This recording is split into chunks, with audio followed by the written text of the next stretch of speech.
Good, well planned. Let's get more now from Katie Silver in Singapore. Katie, tell us more about this hack and who was targeted.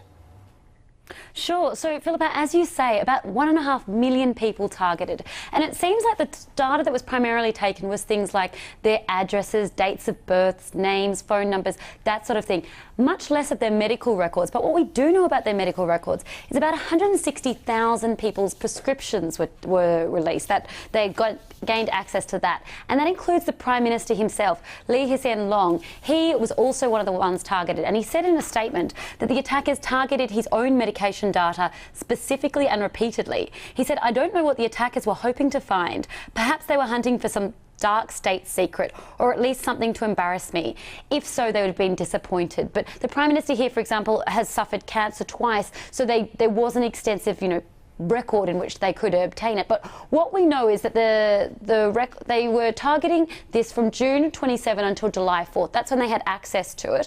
And they managed to gain data back to May 2015. So more than 3 years of data. And because it's such a huge amount of people, 1.5 million, SingHealth is the group that was targeted. It's one of the government's two large public health organisations. They have, to give you an idea, 4 hospitals, 5 national security centres and 8 clinics. So that's why such a great number of people's data has been hacked here, Philippa.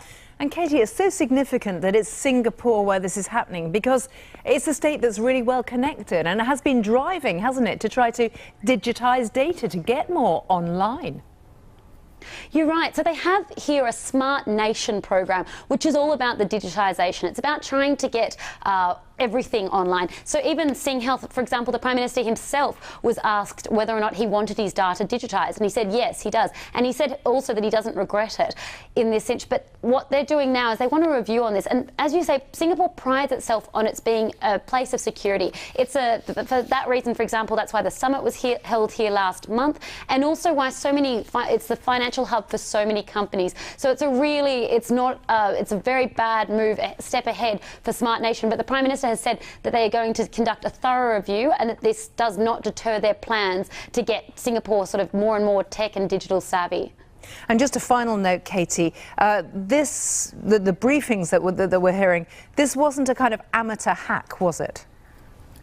No, so local media here is reporting that it was that it seems to have been perhaps a state-sponsored attack. It doesn't appear to be the work, for example, of casual hackers or criminal gangs.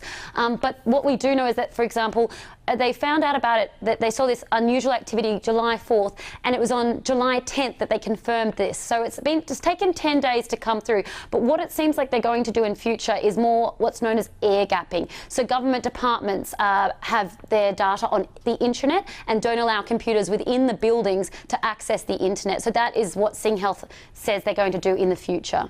Katie, quite a big story. Thank you for getting us up to date on